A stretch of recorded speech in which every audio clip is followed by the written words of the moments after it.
పై Israel మరియు America చేస్తున్నటువంటి దాడులకు ఇవాళ 38వ రోజుకు ఎంటర్ అయింది. కానీ ఎవరు కూడా తగ్గడం లేదు.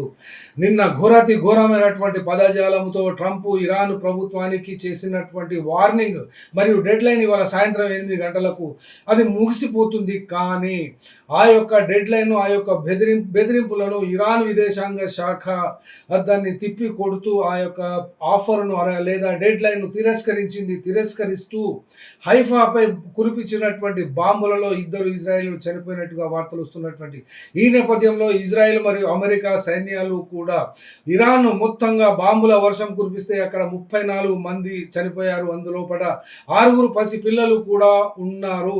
అట్లాగే హిజ్బుల్లా అనగా బీరుట్లో ఉన్నటువంటి హిజ్బుల్లా తిరుగుబాటుదారులు ఇజ్రాయెల్ సైన్యాలపై మరియు ఇజ్రాయెల్ సైనిక వాహనాలపై చేసినటువంటి దాడులు అనగా ఆయా ప్రాంతాలు హర్ఫేస్ మరియు షలోమి అండ్ నహారియా ఏరియా సెటిల్మెంట్స్ పై దాడులు కొనసాగించినాయి హెజ్బుల్లా తిరుగుబాటుదారులు.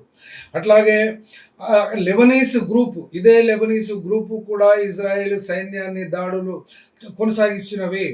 మరి అదే రకంగా ఇజ్రాయెల్ చేసినటువంటి ఈ యొక్క మరియు అమెరికా చేస్తున్నటువంటి ఈ యొక్క యుద్ధం మొత్తాన్ని కూడా యుద్ధ నేరంగా పరిగణించాల్సి వస్తుంది. వాషింగ్టన్కు ఎలాంటి సహాయం చేయొద్దు అని ఇరాన్ శాఖ ప్రపంచ దేశాలను కూడా అది కోరింది.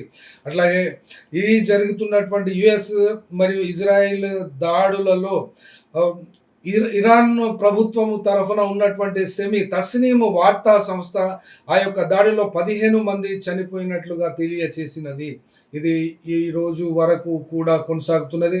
నిన్న ఇచ్చినటువంటి బెదిరింపు మరియు వార్నింగ్ డెడ్లైన్ రేపటి నుండి ఎలక్ట్రిసిటీ మరియు బ్రిడ్జెస్ ఇవన్నీ కూడా ధ్వంసం అవుతాయి.